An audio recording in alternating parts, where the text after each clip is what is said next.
reventar por algún lado. Esto ya no aguanta más. Algo va a pasar. Bueno, gracias al Señor, nosotros los creyentes podemos estar en paz en medio de la tormenta porque sabemos lo que va a suceder. Y para eso tenemos la palabra de Dios. Oramos en esta tarde, queridos hermanos, pidiendo la bendición de nuestro Dios para este mensaje.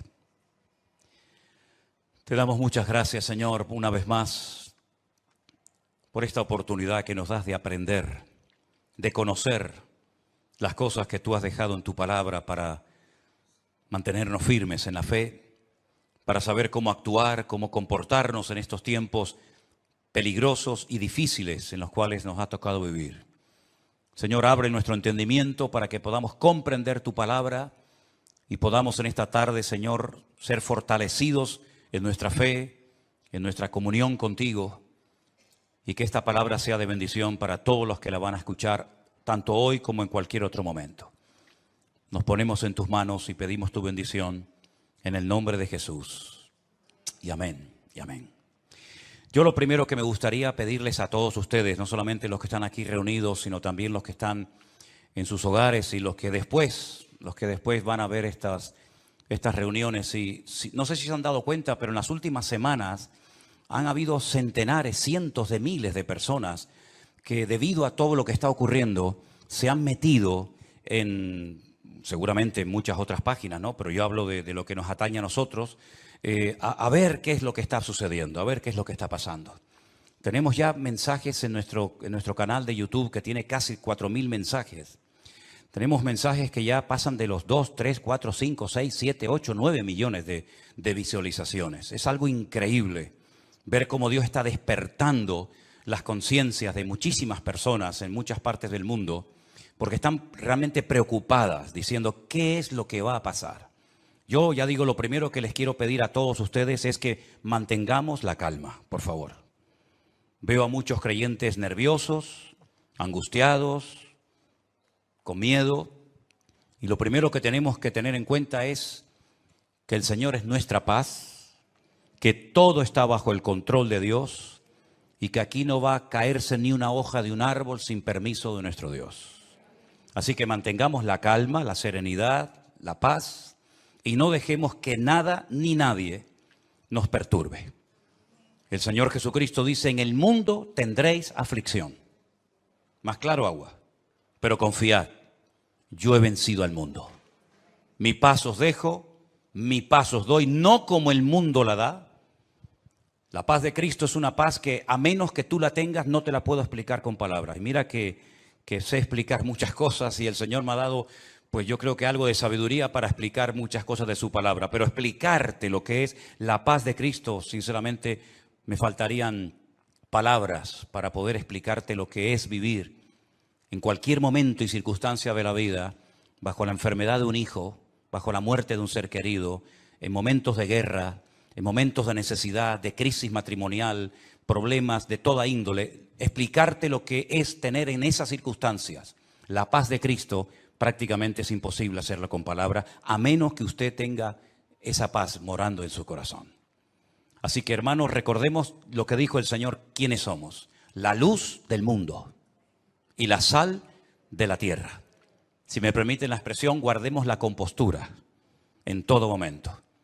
Porque ahora se nos van a presentar muchísimas oportunidades y ocasiones para dar testimonio y explicarle a la gente, si es que lo sabes, lo que está sucediendo y cómo va a terminar todo esto. Porque la Biblia no solamente te dice cómo va a empezar todo, cómo se va a desarrollar los acontecimientos, sino que además te dice cómo van a terminar los acontecimientos. Y lo que de entrada te puedo decir es que el mundo nunca más volverá a ser el mismo a partir del 7 de octubre. Nunca más Oriente Medio volverá a ser lo que fue. Europa nunca más volverá a ser lo que ha sido. El mundo espiritual ha cambiado radicalmente. Te lo voy a intentar explicar esta tarde. Porque todo lo que nosotros vemos que está sucediendo en este nivel, en esta dimensión de lo natural, es simplemente, como he dicho muchas veces, y lo repito, un reflejo del mundo espiritual. El mensaje de hoy yo lo he titulado ¿Palestina o Israel? Porque se está oyendo mucho hablar en los últimos días, semanas, acerca de Palestina, de Israel y de Palestina.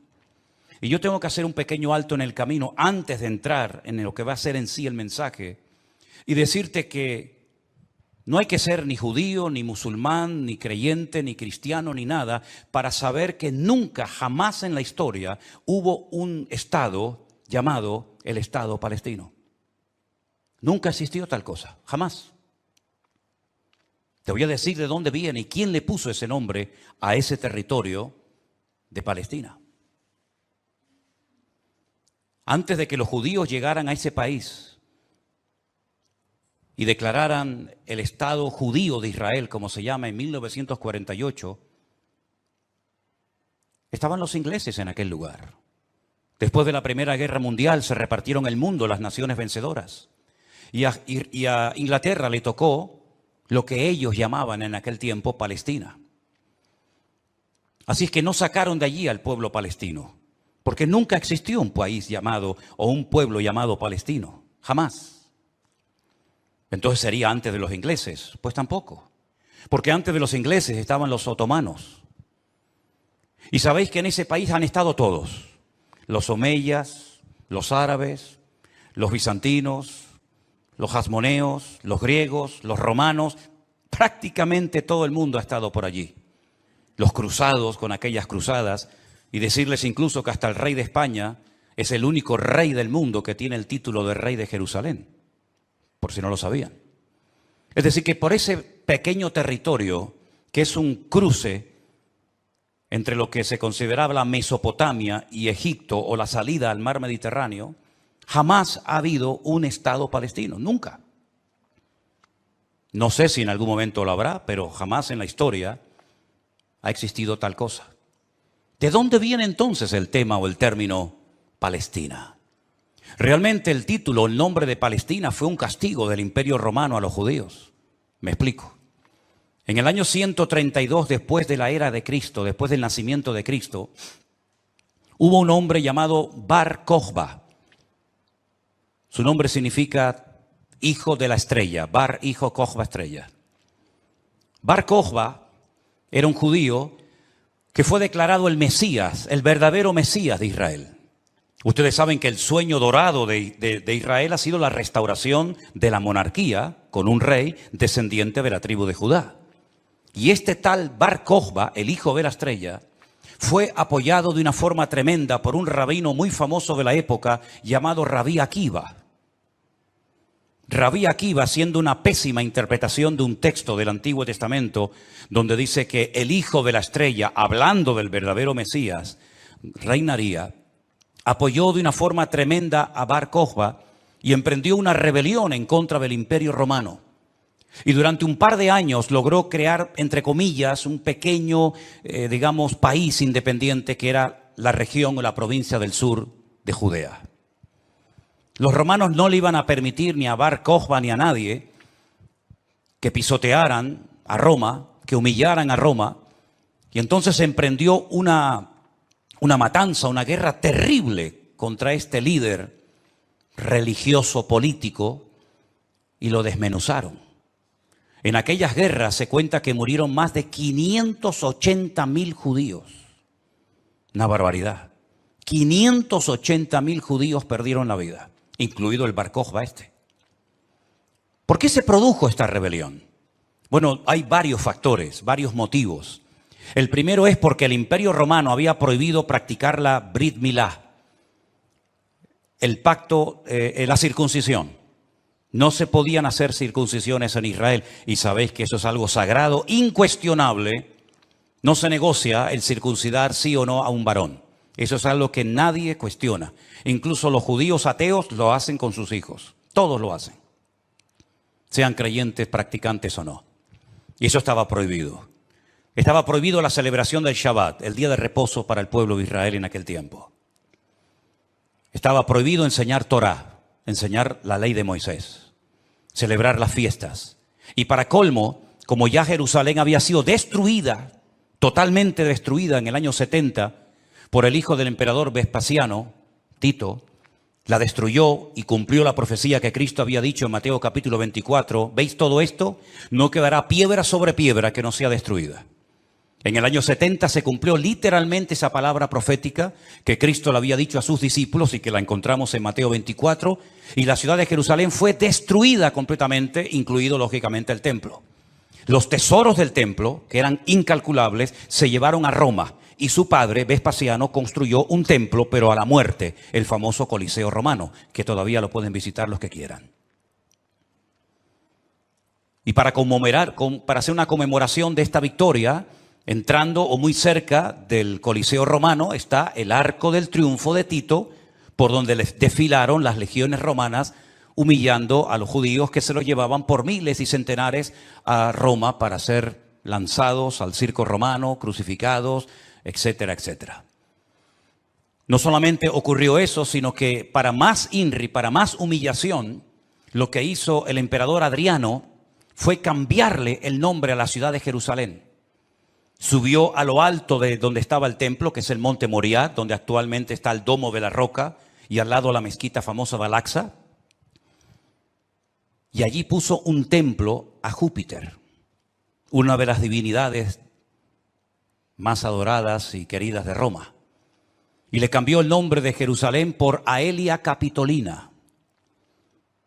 Y ese fue el nombre que le pusieron. Esto fue una humillación tan grande que no pudieron soportar semejante humillación parte de la tribu de Judá que estaba todavía en aquel tiempo allí, que decidieron emprender una rebelión en contra de Roma. Y en el 132, este hombre, Bar Kokhba, se atrevió a plantarle cara al Imperio Romano. Y durante un par de años tuvo, digamos, éxito, pero finalmente fue despedazada y arrasada completamente ese país.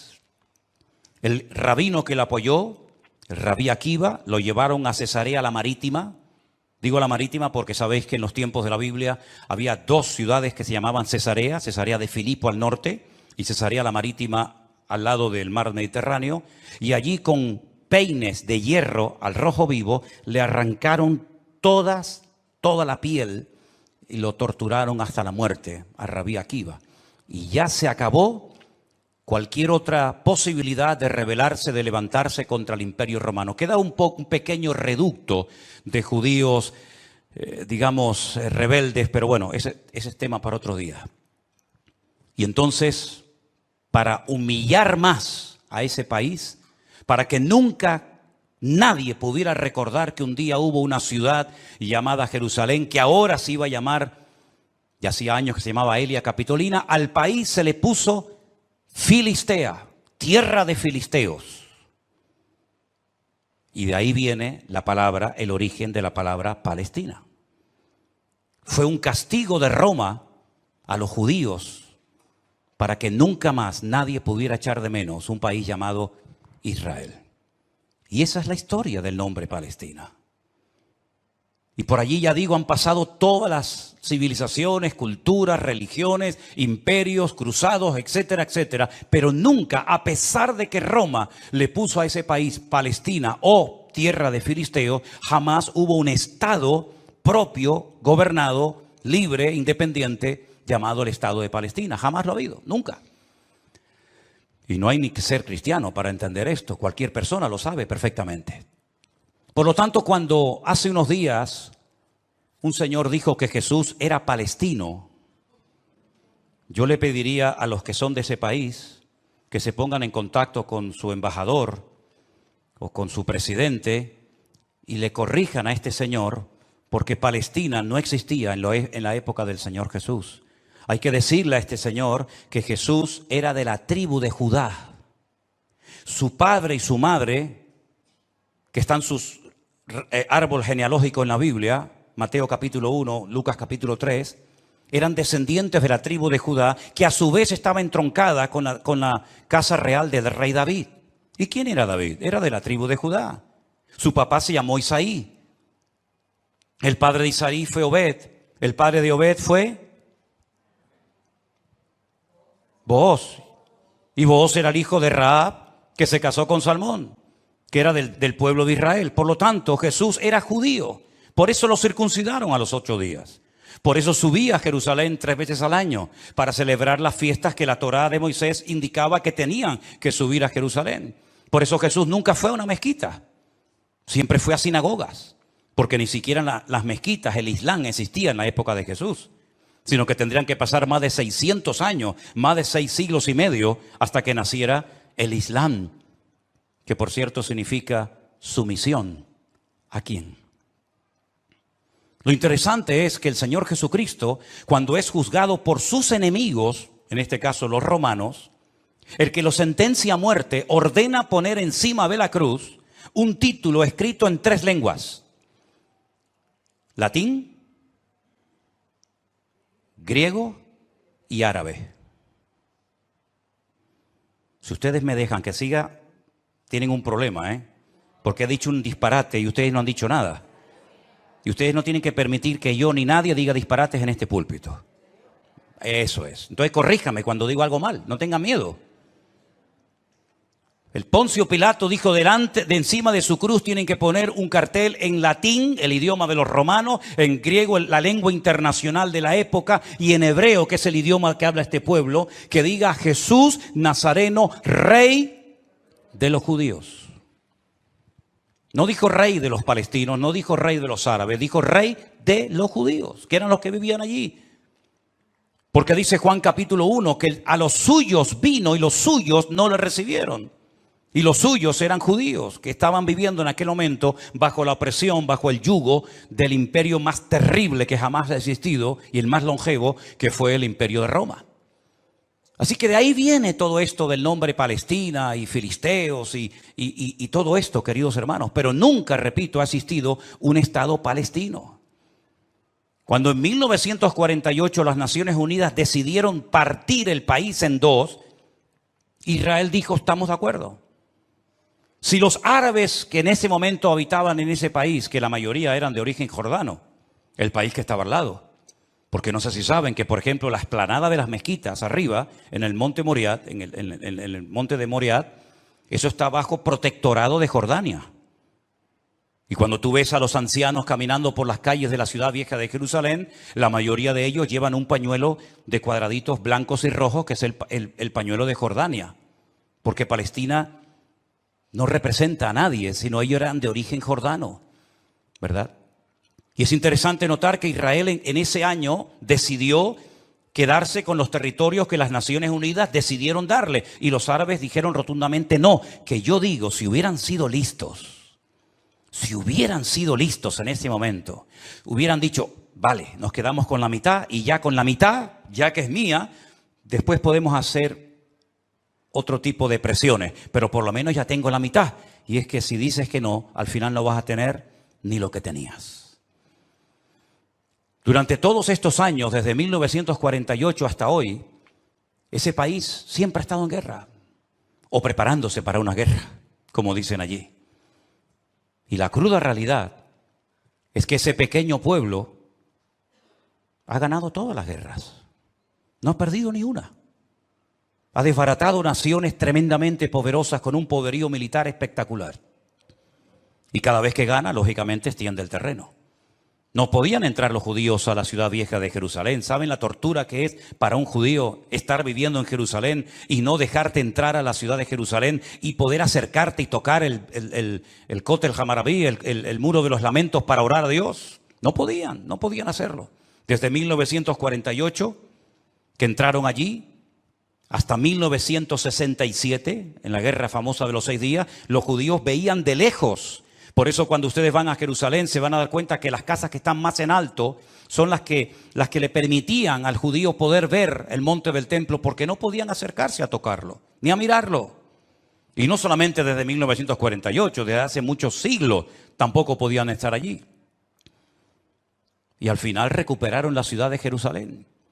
Pero todas y cada una de estas guerras siempre ha cambiado la atmósfera, el mundo espiritual, siempre.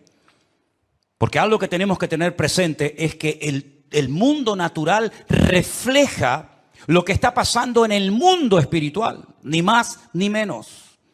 Y me gustaría con algunos textos de la Biblia demostrarles que el mundo espiritual es tan real como este mundo en el cual nos movemos tú y yo como pez en el agua. En el libro de Daniel, en el Antiguo Testamento, este hombre está cautivo en Babilonia. Las tribus del sur, Judá y Benjamín, han sido derrotadas, han sido humilladas por las tropas de un tal rey Nabucodonosor. Son llevadas cautivas por 70 años a Babilonia. Algunos se preguntarán, ¿y por qué fueron llevados cautivos a Babilonia justamente 70 años? Bueno, primeramente por su desobediencia, por su rebeldía, por no haber querido arrepentirse. Muchas veces el Señor le mostró a Ezequiel en visión los pecados terribles que ellos hacían en la intimidad, que nadie los sabía, pero que Dios los conocía perfectamente. Y dice que se lo llevaba en visión y le decía, métete por el agujero de esa pared y mira lo que están haciendo ahí adentro, a ver si no son dignos de mi ira y de mi juicio, ¿verdad? Y por 70 años son llevados a Babilonia para que la tierra descanse en una celebración que todavía, en una ley que todavía los religiosos, los agricultores religiosos practican, otros no.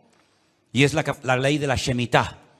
La Shemitah es una ley que obliga al agricultor, al que se dedica a los labores del campo, a dejar reposar la tierra un año entero. No se puede trabajar la tierra. Nosotros estuvimos este año, creo que fue este año, el año pasado, y veíamos muchos campos muy bonitos, muy bien arados, muy bien trabajados, y otros campos totalmente como abandonados, llenos de malas hierbas, y nos decían, estos son los campos de los agricultores religiosos que no van a trabajar durante este año. Por la ley de la Shemitah, que es el descanso de la tierra. Dios preparó un día a la semana para el descanso del hombre, para que usted no sea una máquina de trabajar y trabajar y trabajar, sino que también reconozca que hay un Dios que creó el universo, la tierra, y nos da la familia y los hijos para disfrutar, y no que usted se ponga con 70, 80 o más años de la vida, y lo único que ha hecho en toda su vida es pagar deuda, comprar cosas y trabajar ¿verdad? Como un esclavo, y al final se le fue la vida trabajando, cuando el Señor dice, detente, cesa toda actividad, y descansa como mínimo tú, tus empleados, tus bestias, tus animales durante un día a la semana, y así reconocen la obra creadora de Dios, y así renuevas tu fuerza para empezar una nueva semana con la bendición de Dios. Pero también la tierra, el Señor la cuida, porque dice la Biblia que la tierra es de Dios, no es del hombre. La tierra de Israel no es de los judíos. La tierra de Israel, ese territorio tan pequeñito, no es de los palestinos. ¿Quién es el dueño de la tierra? Es Dios, lo dice en su palabra. Del Señor es la tierra y su plenitud. Y dice la Biblia que durante los 490 años que vivieron allí cuando entraron con Josué, nunca cumplieron la ley del reposo de la tierra. Por lo tanto, la tierra necesitaba descansar 70 años. 70 por 7, ¿cuánto es? 490. Después de los 70 años de cautiverio, logran volver otra vez a su país, restauran el muro, restauran la ciudad, restauran el templo, vuelven otra vez a la vida normal, digamos. Pero sin embargo, antes de salir, hay un hombre llamado Daniel que escribió un libro extraordinario, donde él nos habla de cosas que habían ocurrido, que les habían llevado a esta situación terrible, y cosas que iban a ocurrir en el futuro. Pero una de las cosas que Daniel cuenta muy interesante es el conflicto, la guerra, la realidad del mundo espiritual. Por ejemplo, podríamos leer muchos pasajes, pero en Daniel capítulo 10, a partir del versículo 12, la palabra de Dios dice así. Entonces me dijo, Daniel, no temas, porque desde el primer día que dispusiste tu corazón a entender y a humillarte en la presencia de tu Dios, fueron oídas tus palabras y a causa de tus palabras yo he venido. Está hablando con un ángel que se le ha presentado a Daniel, ¿sí? Mas el príncipe del reino de Persia se me opuso durante 21 días. Pero he aquí Miguel, uno de los principales príncipes, vino para ayudarme y quedé allí con los reyes de Persia. Intentaremos explicar esto lo mejor posible. He venido para hacerte saber lo que ha de venir a tu pueblo en los postreros días. Porque la visión es para esos días. No es para el tiempo de Daniel, es para los postreros, los tiempos finales. Mientras me decía estas palabras, estaba yo con los ojos puestos en tierra, enmudecido. Pero he aquí uno con semejanza de hijo de hombre tocó mis labios. Entonces abrí mi boca y hablé y dije al que estaba delante de mí, Señor mío, Con la visión me han sobrevenido dolores y no me queda fuerza. ¿Cómo pues podrá el siervo de mi Señor hablar con mi Señor? Porque al instante me faltó la fuerza y no me quedó aliento. Y aquel que tenía semejanza de hombre me tocó otra vez y me fortaleció y me dijo: muy amado, no temas, la paz sea contigo, esfuérzate y aliéntate. Y mientras él me hablaba, recobré las fuerzas y dije: hable mi Señor, porque me has fortalecido. Y me dijo: ¿sabes por qué he venido a ti? Pues ahora tengo que volver para pelear contra el príncipe de Persia. Y al terminar con él, con el príncipe de Grecia, que vendrá. Pero yo te declararé lo que está escrito en el libro de la verdad, y ninguno me ayuda contra ellos sino Miguel, vuestro príncipe. Aquí está hablando de príncipe, el príncipe de Grecia, el príncipe de Persia. Habla de un arcángel tremendamente poderoso que aparece en pocas ocasiones en la Biblia, llamado Miguel, que dice que es el príncipe que protege al pueblo de Israel de ser aniquilado y destruido. Porque una cosa que les quiero decir y que os quede clara, y me da igual si estáis de acuerdo o no, me da igual, créame, pero te lo tengo que decir. Recientemente se le preguntaron a altas autoridades de Hamás y le dijeron: si pudierais elegir entre tener todo el Estado de Israel, todo el territorio, de norte a sur y de este a oeste para ustedes, o la destrucción, la aniquilación total y absoluta del pueblo de Israel, ¿qué elegiríais? ¿Sabe la respuesta, no? Preferimos que no exista ni un solo judío sobre la faz de la tierra antes de quedarnos con todo su territorio.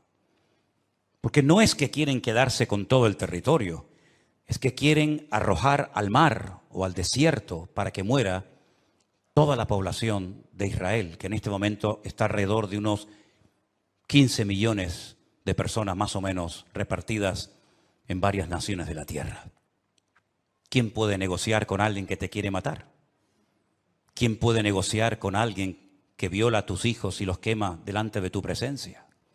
¿Quién puede negociar con alguien que le abre el vientre a una mujer embarazada y le saca a su hijo que aún está con vida? ¿Quién puede negociar con alguien que te odia y que el sueño de su vida es destruirte a ti y a toda tu descendencia? ¿Quién puede negociar con semejantes salvajes? Fijaros que ya no digo animales, como decía hasta el otro día, porque no quiero ofender a los animales. Pero aquí encontramos una realidad espiritual. Daniel estaba orando, estaba ayunando por 21 días, 3 semanas seguidas, y la respuesta a su oración no venía la respuesta a su oración. Y finalmente se le presenta un ángel y le dice: desde el primer día que te pusiste a orar, tu oración llegó a la presencia de Dios. Y entonces, ¿por qué no vino la respuesta? Porque el príncipe de Persia se me oponía. Había interferencias, por decirlo de alguna manera, en el mundo espiritual. ¿Quién es el príncipe de Persia? Un poder espiritual, un príncipe de las tinieblas que no quería que Daniel recibiera la revelación y la información de lo que le iba a pasar a su pueblo a corto y a largo plazo. Y con esto coincide lo que se ha leído esta tarde desde este mismo púlpito, la famosa armadura del cristiano en Efesios capítulo 6. Donde el apóstol Pablo dice: nuestra lucha ahora como creyente no es contra sangre y contra carne, no. Esa ya no es nuestra batalla, esa ya no es nuestra lucha. Nuestra lucha, que existe y es real, es contra principados y contra potestades, contra los gobernadores de las tinieblas, contra huestes espirituales de maldad en las regiones celestes. Y por eso Pablo describe la armadura del soldado romano, pero dándole como una aplicación para que el cristiano pueda vivir en todo momento bien armado, bien preparado, bien listo para poder enfrentar ese conflicto espiritual que todo creyente sabe perfectamente que está librando. Fijaros que las últimas palabras del apóstol Pablo cuando escribe a Timoteo le dice: he peleado la buena batalla. No ha sido fácil llegar hasta la meta, Me han torturado, me han apedreado, me han puesto en la cárcel, etcétera, etcétera. Y he peleado la buena batalla y he acabado la carrera.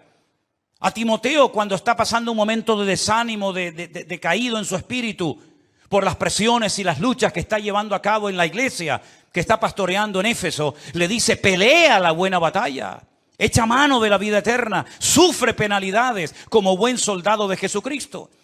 Yo sé que por ahí se ha predicado un evangelio aguado, un evangelio donde ven a Cristo y todos los problemas se te van a solucionar. No es verdad. Dios te va a dar gracia, paz y fortaleza en medio de los problemas. Pero muchos problemas no van a desaparecer por el hecho de que ahora usted se ha convertido a Cristo. Si le han predicado otra cosa, no es mi problema, pero sí es mi responsabilidad decirle que la vida no es fácil, ni para el ateo ni para el creyente.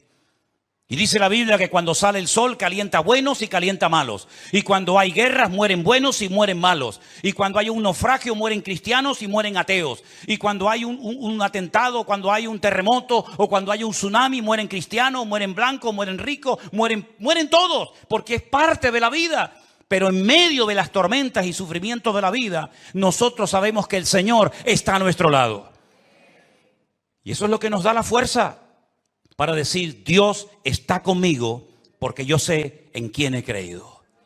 Miren a Job, y no me quiero ir del tema, pero miren a Job, un hombre que perdió a sus hijos, un hombre que perdió su salud, un hombre que perdió su patrimonio, toda la vida trabajando para tener 4 cosas y en un día las perdió todas.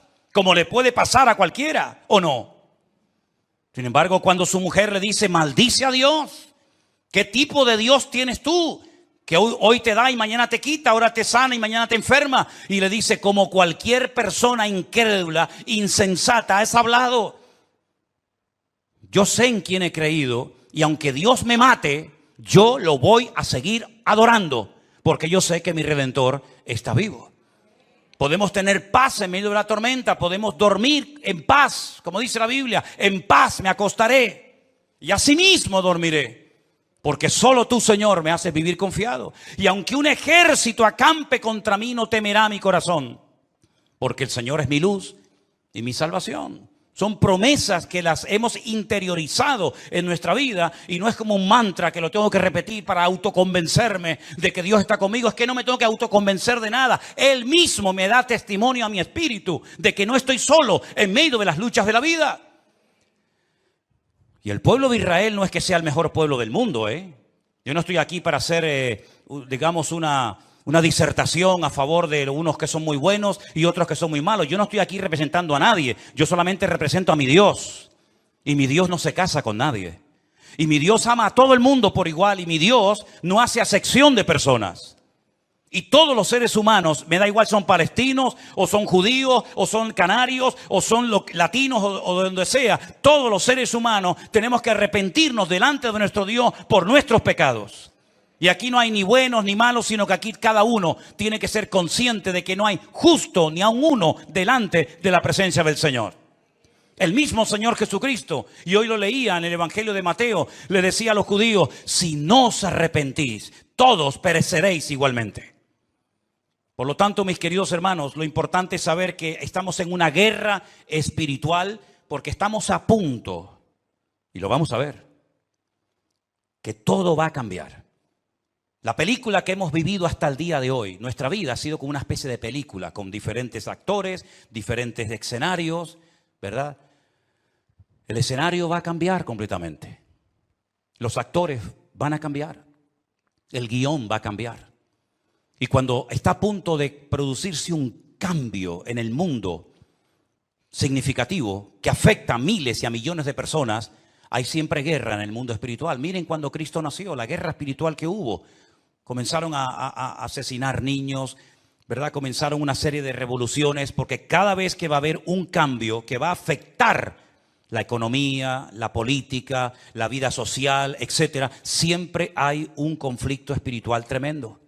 Daniel estaba orando porque quedaba pocos años, poco tiempo, probablemente estaba por el año 68, máximo al 69, de la liberación, ¿verdad?, del pueblo, y Daniel estaba no preocupado, pero sí indagando, leyendo las escrituras, orando y ayunando, porque sabía que se avecinaba, se oteaba en el horizonte un cambio tremendamente significativo. Miles de personas por fin iban a poder volver otra vez a su país. Iba a haber una masa de gente que iba a ir de un lugar a otro. Y esos cambios, hermano, No se producen por casualidad. Esto que estamos viendo que ayer llegaron 1000 al Hierro, el otro día 600 a Lanzarote, el otro día no sé cuántos al Hierro, todo eso no es producto de la casualidad. Satanás está cambiando la escena mundial.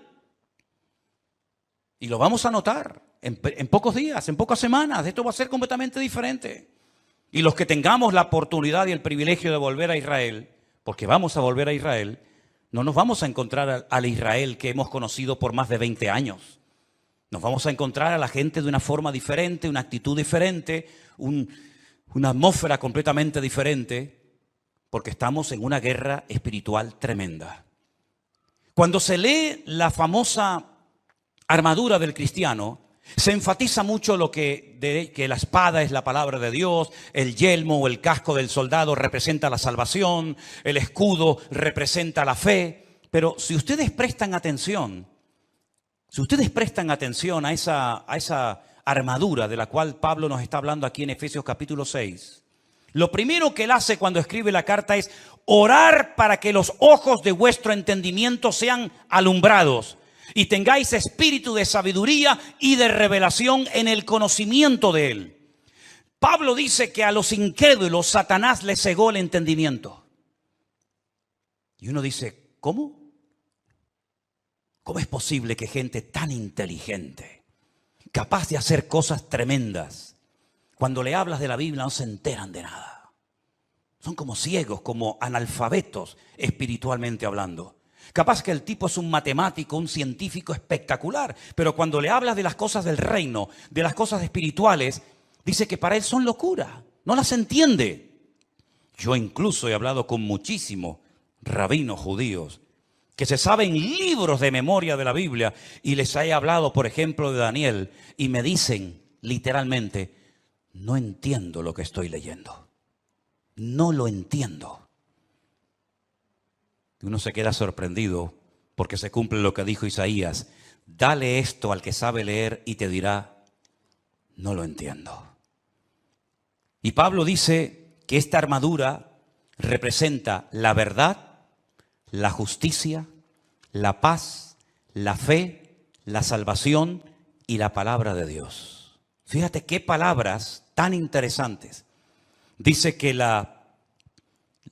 ceñid vuestros lomos con la verdad, con la coraza de justicia, calzados los pies con el apresto del evangelio de la paz, coger el escudo de la fe, tomad el yelmo de la salvación y la espada del Espíritu, que es la palabra de Dios.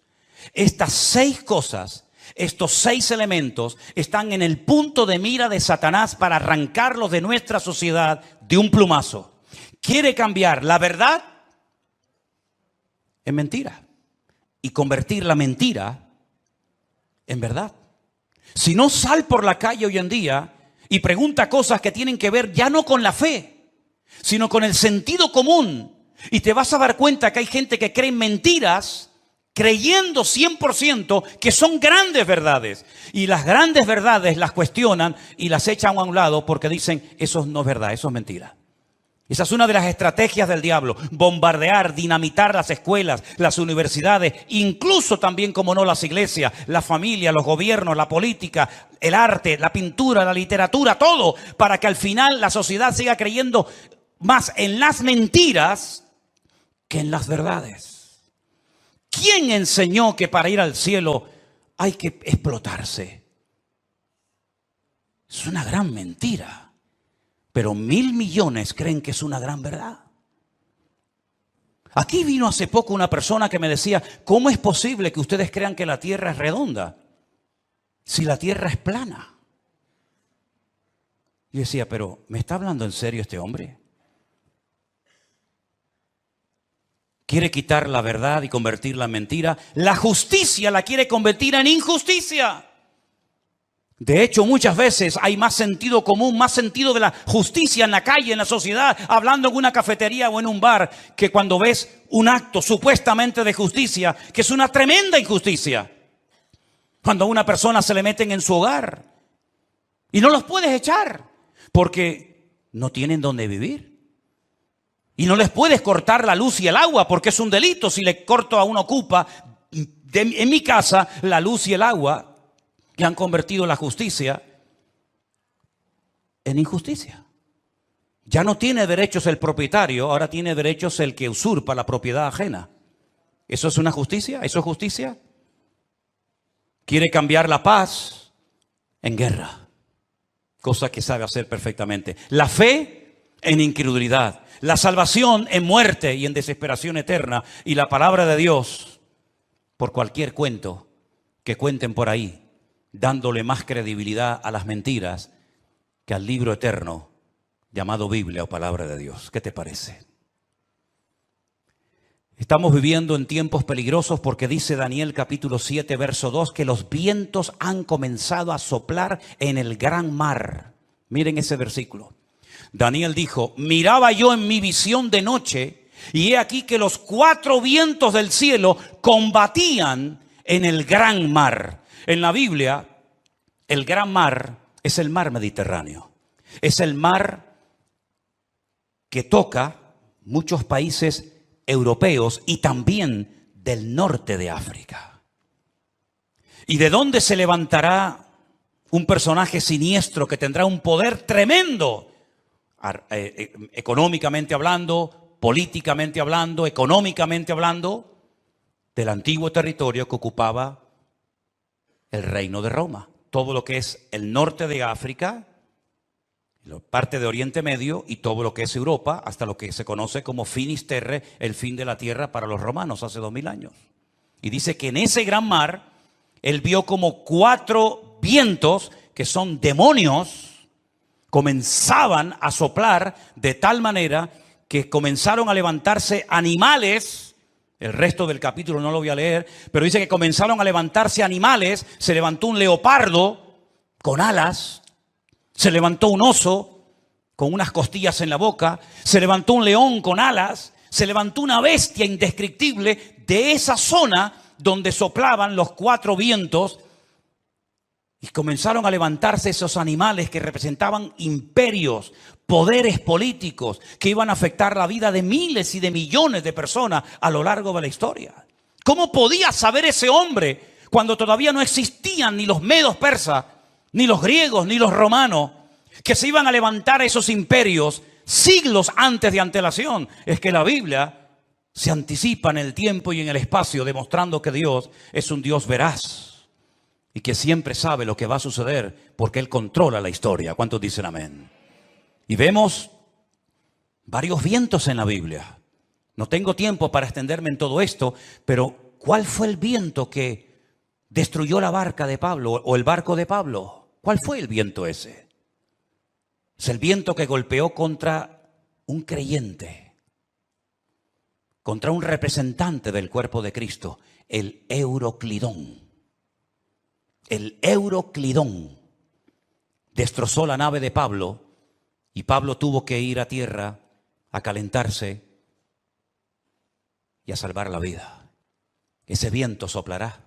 Son nombres de la mitología griega. El Aquilón, el Austro. Son vientos que se mencionan, por ejemplo, en el libro del Cantar de los Cantares. Métanse y estudien las direcciones de estos vientos. Generalmente los vientos, depende del viento, suelen ir en una misma dirección, pero llegará un momento en el que se producirá como una especie de huracán, ¿verdad? Donde hay vientos de norte, de sur, de este, de oeste, y es imposible navegar de esa manera. Es imposible navegar con 4 o 5 vientos diferentes. Y eso es lo que va a pasar en los últimos tiempos. Representa la lucha del mundo espiritual con nombres de vientos que aparecen en la Biblia.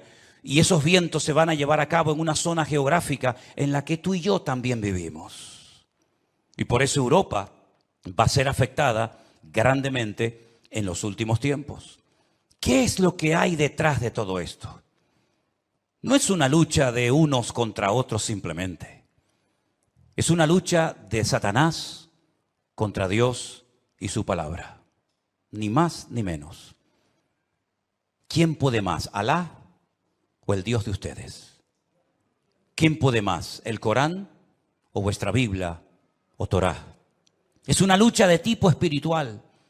Y si no estamos velando y orando, no vamos a saber cómo comportarnos, cómo actuar en este tiempo, porque algo muy importante que lo vamos a ver ahora en un momento en la pantalla, es cómo Satanás a lo largo de la historia, como una especie de camaleón, si me permiten, ha ido adaptándose a los tiempos, a las culturas, a las tradiciones, y de esa manera ha ido preparando el escenario para esta escena final que tenemos en el horizonte. Todavía la guerra fuerte que nos habla Ezequiel 38 y 39 aún no ha empezado. No es esta que estamos viendo ahora. Todavía viene otra peor, para que lo sepan. Cuando Gog, príncipe de Mesec y Tubal, vienen del norte con 200 millones de soldados para destruir al pueblo de Israel.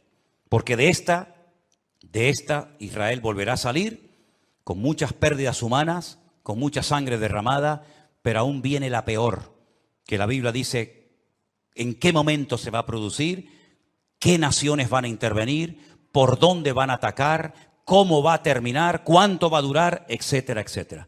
Pero tengo una lista que se la voy a poner ahí en la pantalla. Espero que estas características del diablo de los últimos tiempos las tengan en cuenta, porque esta es la forma como Satanás ha decidido actuar en nuestra generación. Primero, lograr los objetivos deshumanizando a la humanidad. Eso ya es una realidad entre nosotros. El objetivo, lo que se pretende alcanzar, está por encima de cualquier precio de vida humana. Si mueren 1000, da igual, traemos otros 1000. Si son 10.000, traemos otros 10.000. Es como cuando los romanos estaban al pie de la montaña de Masada. ¿Se acuerdan en Masada, en el desierto de Judea? Dice la Biblia que había arriba en Masada un reducto de judíos que no querían rendirse. Ellos rodearon la muralla de Masada y comenzaron durante años y años y años a echar tierra para construir una rampa que todavía se puede ver, y por esa rampa subieron ¿cómo se llama? El aparato ese de madera grande. Ahora ya lo diré. 4 años preparando esa rampa para poder subir arriba. Dice la Biblia que la iglesia es columna y baluarte. Ahí está, ya me vino. El baluarte. El baluarte era esa torre de madera que iban arrastrando los esclavos. Dentro iba llena de soldados y cuando llegaba arriba se abrían las compuertas y salían para atacar. 4 años preparando esa rampa de tierra. ¿Cuántos murieron? Miles, miles. Muchos de los que estaban trabajando al pie de la montaña eran familiares, conocidos, vecinos o amigos de los que estaban arriba, rodeados por las legiones romanas. Hay una película de Peter O'Toole que se llama Masada. Véanla para que vean la historia, qué interesante. Mataban a 200, 300 esclavos, traían más y traían más. El objetivo es lo principal. No importa cuántos mueran para alcanzar el objetivo. Esa es una estrategia del diablo que le está saliendo de maravilla. Y es la misma estrategia que están utilizando estas personas hoy en día. El fin justifica a los medios. La vida humana no tiene ningún valor. El objetivo es lo principal. Número 2. La ambición prevalece por encima del respeto a la vida. Voy a conseguir mi objetivo y alcanzar mis metas a toda costa. Me da igual si tengo que torturar, matar, me da exactamente igual. La ambición, la arrogancia de mi corazón es tan poderosa, es tan fuerte, que si tengo que hacer lo que haga falta, lo hago. Número 3. Alcanzar lo divino olvidando lo humano. Si para ir al cielo y tener las 90 que dicen que voy a tener allá arriba, tengo que asesinar a todos estos, estoy dispuesto a hacerlo, porque lo divino, lo que yo creo que es lo divino, prevalece sobre lo humano. Una estrategia diabólica terrible. Cuando hace unos días vi en un reportaje que hicieron y le preguntaban a unos niños de entre 8 o 10 años, ¿qué quieren ser cuando sean grandes? Y decían, nosotros queremos ir al cielo. Por eso queremos prepararnos y convertirnos en mártires. Una criatura que lo que tiene que hacer es jugar y disfrutar de la vida. Lo divino ha desplazado toda racionalidad o todo raciocinio, es el mundo al revés. La tecnología de la desinformación. España es número 1 en esto, España es capaz de ponerte una imagen que no tiene nada que ver con lo que está hablando. De hecho, ha habido a veces en varias cadenas de televisión en España que están hablando de un conflicto X, de una situación cualquiera que sea, y ponen unas imágenes de hace años que no tiene absolutamente nada que ver con lo que ellos están contando en ese momento. Como tienen el poder de quitar, de poner, de añadir, de ese, etcétera, y cuando venga la inteligencia esta que llaman, ¿cómo es? Cuando venga la inteligencia virtual o artificial, perdón, ni te imaginas las barbaridades que vamos a ver donde personas están comenzando a decir cosas que ellos jamás han dicho, pero que por una manipulación de la tecnología te hacen creer lo que no han dicho o lo que han dicho. En fin, una locura. Los medios de comunicación son una fábrica que crea deliberadamente ignorancia. Cuanto más ignorante sea la gente, mejor. La ignorancia para ellos es poder. Cuanto más ignorante sea una persona sobre la realidad, sobre la Biblia o sobre lo que sea, mejor. Creación deliberada de ignorancia. Sembrar confusión, toda la que se pueda y más, engañando deliberadamente a la gente. Poner en duda la credibilidad de la fuente. Por ejemplo, mi fuente de información es la Biblia. Ah, no, pero eso no sirve, eso está caducado. ¿Cómo?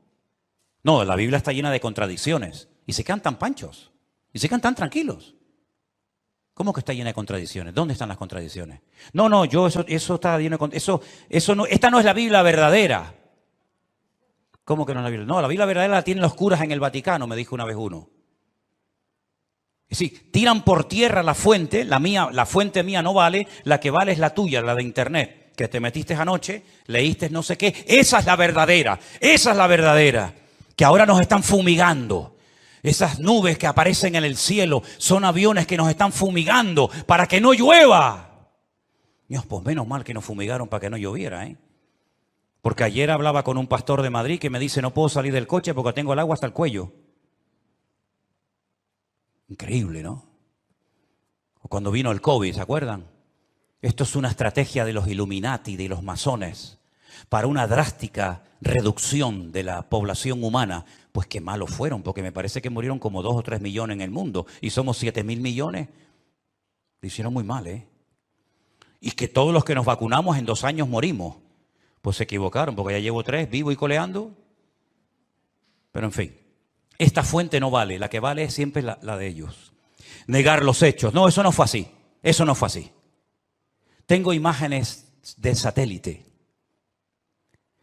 donde se ven desde los satélites cómo lanzan los distintos cohetes. Y más de 550 cohetes lanzados desde la Franja de Gaza, no uno como el del otro día, 550 cohetes han caído dentro de la Franja de Gaza. No, pero eso es manipulación. Eso es manipulación. Bueno, producir ignorancia manipulándolo todo, pervertir las prioridades. Como aquellos que estaban construyendo un edificio tan grande, que dice que se tardaba 1 año en subir un bloque desde abajo hasta arriba. Y cuando iban por el camino iban tan agotados que caían, se mataban. Y entonces la gente comenzaba a llorar y decía, pobrecito, no lloro por él, lloro por el ladrillo que no logramos ponerlo arriba.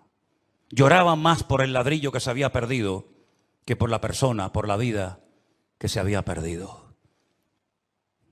Hermanos queridos, vivimos en un mundo loco, al revés y patas arriba. Y permítame decirles que esto no ha hecho más que empezar. Nosotros como cristianos y como hijos de Dios no tenemos que tener ningún temor, porque ya sea que vivamos o muramos, somos del Señor. Y las puertas del Hades no prevalecerán contra la iglesia, dice la Biblia. E Israel no porque sea el mejor país del mundo, sino porque Dios tiene un pacto y unas promesas con ese pueblo, y Dios lo hace por honor a su nombre, va a proteger a esa nación. Dios ama a todo el mundo por igual, y todo el mundo necesita arrepentirse y humillarse delante de la presencia del Señor, porque aquí el gran problema es que al Señor Jesucristo lo rechazan por todas partes. Pero ojo, también los católicos rechazan a Jesús, Cuando usted le da más culto a su madre que a Jesús, usted está rechazando a Cristo. Cuando usted le da más prioridad a la madre que al hijo, usted está